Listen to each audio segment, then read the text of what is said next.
paper discussing inclusivity in higher education defines an inclusive curriculum as one where all students' entitlement to access and participate in a course is anticipated and taken into account.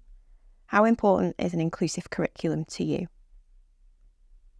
Going back to my own lived experience when I was at university, we had this one teacher who every single week would give you loads of reading to do, and it would always be on a little tiny text. And it would be like pages and pages and pages. And bearing in mind, this was just one class out of the whole week, every single week. And I can struggle to read sometimes. I am a little bit dyslexic. And I just couldn't do it every week. And then every week in class, he'd figure out that I hadn't done all the reading, and then he'd berate me for it in front of the whole class.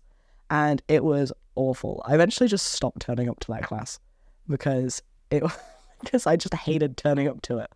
And I think that's important because that didn't take into account, because it probably wasn't only me that struggled with it. I bet most of the students struggled with it because, like, they have other classes, they also have lives. That was in itself very inclusive because it didn't take into account people that might have learning difficulties, people that might be in difficult situations. For example, if they're like a carer for a family member, if they have to have a job, if they have children or anything like that, they don't have the time to do all of that reading every single week, or they don't have the ability to do it at all. So I think to be more inclusive, you have to take into account what can every one of these students in this class reasonably achieve every single week, and then set that as being the work that they have to do in that week. Is inclusivity integrated or a tag on in what you've been taught?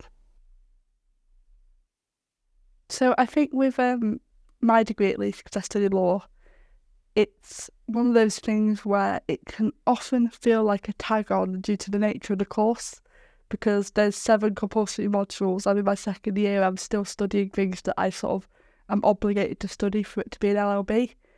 But that doesn't mean that the tag-ons aren't necessarily not thought through. I don't necessarily think it's an intentional afterthought, but more the fact that the course is very much a heavy reading course, very much by its nature, very academic.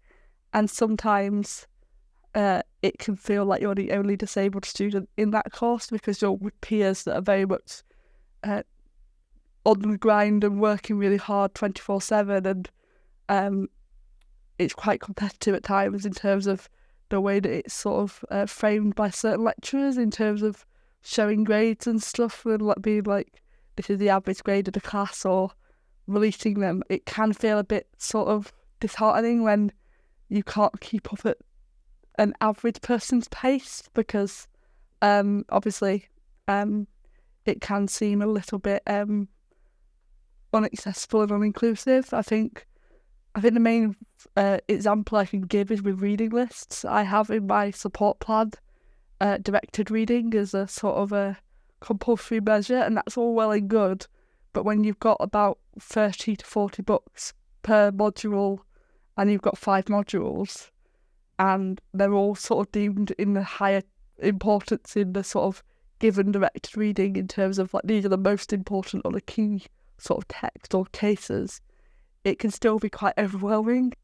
University College London have an assessment in a physics module where students select a global majority scientist from a list produced by the staff and write an essay about them and their achievements. What do you think about this assignment?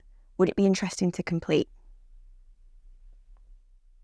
Yeah, as soon as I saw that question, I was like, wow, that would be incredible, because there is so many incredible people in nursing, like small heroes, big heroes, to talk about.